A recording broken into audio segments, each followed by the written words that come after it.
TalkFCB and welcome back here to the channel, guys. And honestly, when Brazil face Argentina, I've got to talk about it. You've got to talk about a game, whatever game it is, whether it's competitive, whether it's friendly. When it's Brazil, Argentina, it is usually really, really exciting. And you've got to say, if they call this game a friendly match, they're just wrong. It just doesn't exist. You say Brazil and Argentina, and it's never, ever friendly. And a lot of people will say today Argentina were very, very good, but it was a friendly. But that doesn't matter, because for me, when you look at these South American sides, when they come head-to-head, they don't know the meaning of the word friendly. And I actually think here, this friendly match between two top-class teams, so many quality players, you can read so much more into this than you actually can a competitive game in Europe when you're up against the likes of Lithuania and Luxembourg. This game here, Brazil-Argentina, was a much tougher game, a much fiercer game than anything you'll see there in Europe against the smaller sides. It's simply a big clash,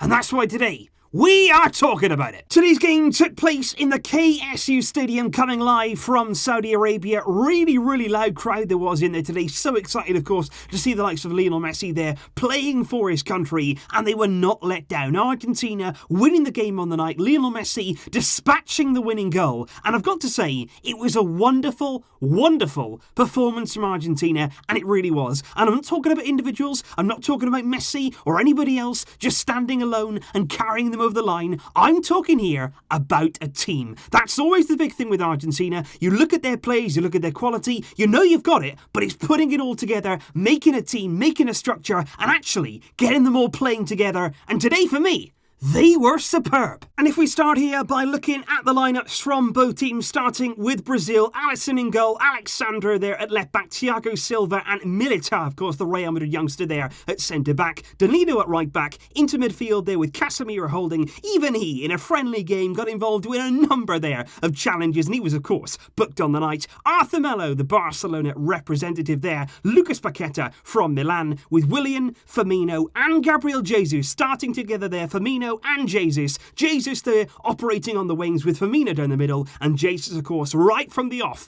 heavily involved for Brazil. And on to Argentina there, Andrada in goal, Tagliafico, Petzela, Otamendi and Juan Foyt there, once again playing at right back for Argentina. It was Paredes holding in midfield with Lo Celso and Rodrigo de Paul either side of him, and then Ocampos really did slot in there at times in a 4-4-2. It wasn't really a 4-3-3 for Argentina. Ocampos there was dropping back and getting involved in the build-up, with Lautaro Martinez been in brilliant form for Inter in Serie A this season. He was leading the line with Lionel Messi in behind. And just like any Brazil against Argentina game, the game was played at a really quick pace. You know, there was passes going in, there was crosses, there was tackles. It was a really, really fierce game, despite it being a so-called friendly. And a chance came for Brazil very, very early on. It was a bit of slack play by Argentina. It was Foyt who was on the ball. He was far, far too carefree there. He let his guard down. Concentration wasn't there. He was robbed of the ball by Gabriel Jesus, who moves into the area, and then eventually he's brought down there by Paredes with a really clumsy challenge inside the area. And it was a big chance for Brazil there, just 10 minutes into the game, to actually score the opening goal. It was Jesus who stepped up, and it was Jesus who missed the penalty kick. And it's a horrendous miss. It really, really is. Because from penalties, quite often you can say the striker, the attacker, should score the goal. Every time you should be scoring from penalties. But look, sometimes the goalkeepers can come to the fore and they can make a great save. And you've got to say, big respect there to the goalkeeper. But for me, when you step up there for a penalty and you miss the target, like Jesus did there, and he put it clear wide of the post. It wasn't even close. It was badly wide. A really bad penalty. And actually now, Jesus, 2 penalties taken for Brazil, one against Peru in the final, one today. He's missed them both really badly. Maybe it's time now for Brazil to find a new taker. And it was just minutes after that Argentina bounced back, really took advantage there of Gabriel Jesus' miss. It was Lionel Messi down the right-hand side. He did spend quite a lot of time here out on the right. He was getting at Brazil, he was running at them, and it was Messi with pace there up against Alexandro down the right-hand side. And Messi's really clever here. He uses that pace, he gets just ahead of Alexandro, and he just invites the challenge. He's there, he's ahead of him, the challenge comes in, Messi goes to ground, penalty kick Argentina. Could Messi do what Jesus didn't? And the answer is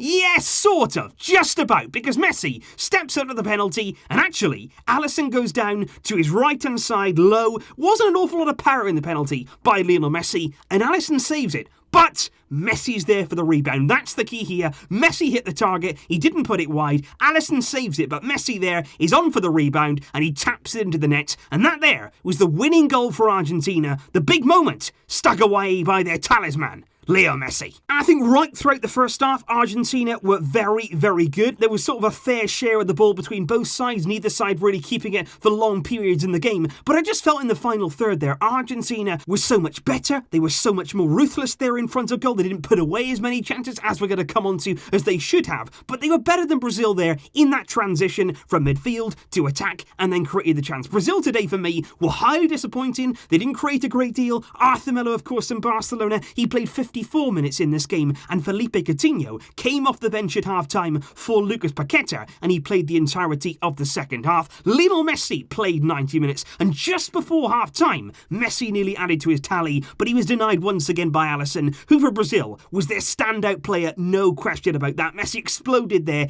into the Brazil half, taking on defenders, gets one-on-one there with Alisson, and he's denied with a very, very good save down to his left-hand side this time. But it was just before the hour mark there in the second half, Argentina again in the ascendancy, and it's a free kick with Messi, and I've got to say, it's just ludicrous. It's ludicrous here that one, Messi even takes on the shot, because we're talking here, it's over 30 yards, I would say they're nearly 35 yards from goal, they barely even put a wall up, but Messi lines up the shot, has a go there against a world-class goalkeeper in Alisson. It's a wonderful effort there to get the power on it, but also there to get the accuracy, and Alisson's struggling, he's scrambling back, just about tips it over the bar, but what an effort there from Messi, very nearly giving those fans something to scream about and nearly made it 2-0. But Argentina, right throughout that second half, they had chance after chance after chance. Alisson in the game today made 7 saves in total. He needed to make those because it really could have been more comfortable. Lautaro Martinez had a fantastic chance in the second half. It fell nicely to him there from a corner kick and he blazed over from close range. And Argentina all game long, they were really creating, they were doing some good things, but I've got to talk here about their pressing game. That's the most important thing for me today, and that was the most impressive part of Argentina's game, because every single one of those players, they looked like they understood what Scaloni wanted them to do. From the midfield to the attack there, at times it went to a 4-4-2 with Ocampos on the right-hand side, who I think is a very, very good player. You've got Lautaro up front with Messi just in behind in that free role. But even Messi today, he was pressing too. He was pressing there in a friendly match, more than I've seen him press for Barcelona in a long, long time. And that for me says everything. When you've got a coach there who demands it, when you've got a team around you who understand what they're doing,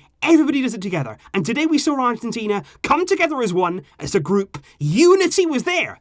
And it was a very, very good performance as a result of that. And I think, to be honest, guys, there is real optimism right now with regard to Argentina and looking ahead, of course, to this summer's Copa America edition. Because, of course, it's coming live from Argentina themselves. They're going to be co-hosting it along with Colombia in 2020. June next year, Copa America begins. And I believe this team here, again, it was interesting today from Scaloni to see the likes of Sergio Aguero and Dybala left on the bench, completely left out of the game, didn't even bring them on. Stuck with what they had. Lautaro seems to be the man. He's been in brilliant form this season for Inter. Messi plays behind him, and that seems to be the way they want to set up. But it's going to be really interesting to see what Argentina do from now up until that tournament, the warm-up games they have, how they really go about it, whether Scaloni continues this kind of plan. Because I think today, like I say, very good signs, very good pressing, organisation was good. If there was one thing that I would highlight from Argentina right now, it would be that defensive play. I still believe in that back four, however they want to play it. They still don't defend well. When you put them under pressure, when you really close them down, when you really try and put bodies in there, they do crumble. At times you'll have mistakes, you'll have playing out from the back, and they'll give it away in bad areas. That happened a few times tonight, and they will need to sort that out to really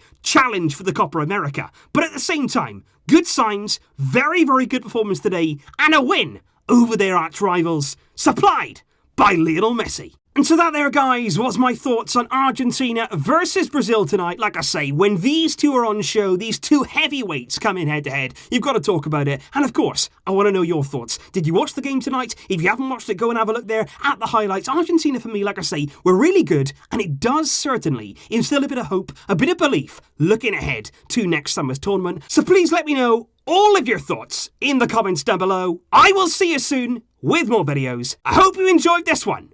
But until next time, as always, Visca El Barça.